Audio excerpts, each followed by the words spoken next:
வணக்கம். ஜெய் கேட்டரிங்ல இருந்து நான் உங்கள் சரஸ்வதி.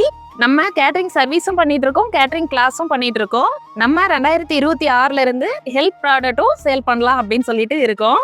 நம்ம கிட்ட 100க்கு மேற்பட்ட ப்ராடக்ட் இருக்கு. எல்லாமே பாத்தீங்கன்னா ஆர்கானிக் முறையில தயாரிக்கப்பட்ட ப்ராடக்ட் தான். நம்ம கிட்ட பாருங்க, எல்லாருமே அதிகமா வாங்கக்கூடிய ஏபிசி மால்ட் இருக்கு. குழந்தைங்களுக்கு, வயசானவங்களுக்கு எல்லாருக்குமே ரொம்ப ஹெல்த் பெனிஃபிட் இருக்கக்கூடிய பனானா மால்ட் இருக்கு. ரெட் பனானா மால்ட் ஆயிரக்கணக்கான நோய்களை குணப்படுத்தக்கூடிய மொடவாட்டுக்கால் சூப் மிக்ஸும் இருக்கு. நம்ம கிட்ட சாத பொடி கூட இருக்கு. வயிறு புண்ணு ஆற்றக்கூடிய, அது மட்டும் இல்லாம கிருமிகளை அழிக்கக்கூடிய, சாதத்துல போட்டு சாப்பிடக்கூடிய பாவக்காய் பொடியும் இருக்கு. நீங்க டீக்கு பதிலா ஆர்கானிக்கா ஒரு டீ குடிக்கணும் அப்படின்னு நினைச்சீங்கன்னா டீடாக்ஸ் டீயும் நம்ம கிட்ட இருக்கு. நோய் எதிர்ப்பு சக்தியை அதிகப்படுத்தக்கூடிய பசுமஞ்சள் மால்ட்டும் நம்ம கிட்ட இருக்கு. இது பாத்தீங்கன்னா குழந்தைங்க, பெரியவங்க அப்படின்னு சொல்லிட்டு எல்லாருமே யூஸ் பண்ணலாம். உடம்புக்கு ரொம்ப நல்லது. இது மட்டும் இல்லாம 100கணக்கான ப்ராடக்ட் நம்ம கிட்ட இருக்கு. உங்களுக்கு வேணும் அப்படின்னு நினைச்சீங்கன்னா ஸ்கிரீன்ல தெரியிற நம்பருக்கு கான்டாக்ட் பண்ணுங்க. அனைவருக்கும் இனிய பொங்கல் நல்வாழ்த்துக்கள்.